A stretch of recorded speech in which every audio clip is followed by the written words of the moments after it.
Գյումրիի շուրջ քաղաքական խմորումները շարունակվում են։ Ընտրությունից անցել է տևական ժամանակ, սակայն դեռ պարզ չէ, թե ով է ի վերջո դառնալու քաղաքի ղեկավարը։ Մարտուն Գրիգորյանը ընտրությունից 24 ժամ անց հայտարարեց, քաղաքն այդուամենայնիվ չի ունենա ՔՊԱ-կան ղեկավար, ինչպես եւ խոստացել է։ Սակայն մամուլը եւ փորձագետները ենթադրում են, որ նրա անդիմությանն աջակցելուց զատ չի մերժի նաեւ ՔՊԱ-կան թեկնածու Սարիկ Մինասյանին։ Առնվազն Մարտուն Գրիգորյանը իր մասով հայտարարեց, որ ՔՊ-ն Գյումրիում քաղաքապետ չի ունենալու։ Հետևաբար եւ այդ հնարավոր տարբերակը, որ կարող է քննարկվել, թե ՔՊ-ն կարող անունենա,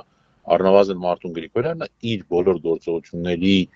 ճունքում դա բացառելու կոչ հայտարարություն եղեք արել է։ Հանրությունը եւ հատկապես Գյումրիի քաղաքապետի թեկնածու Վարդան Ղուկասյանը սպասում են Մարտուն Գրիգորյանի որոշմանը։ Հայրենիք կուսակցության խորհրդի անդամն էլ ասում է, որ հանրությունը պետք է սպասի ճիշտ ժամանակին, ճիշտ հայտարարությանը։ Այս պայմաններում ով որոշեց, որ հիմա է ճիշտ ժամանակը։ Մինչդեռ մենք ունենք դեռևս չպարզված հանգամանքներ, դեռևս չկա հաստատված թե քանի անդամ ունի յուրաքանչյուր խմբակցությունը, վերահաշվարկներ կան սպասվող, այդ վերահաշվարկների արդյունքում ինչ փոփոխություններ կարող են լինել եւ ի վերջո ինչ քաղաքական հետապնդումների կարող են ենթարկել օրինակ ավականու անդամներին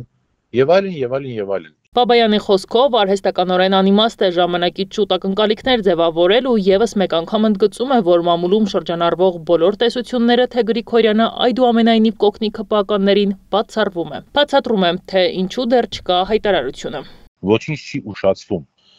Եթե շուտ է ինչ-որ անձինք ուզում են, որ շուտ հայտարարվի, ոչ օբյեկտիվ պատճառներով, ենթադրենք, ինչ-որ մարդիկ, մեր ընկերներ,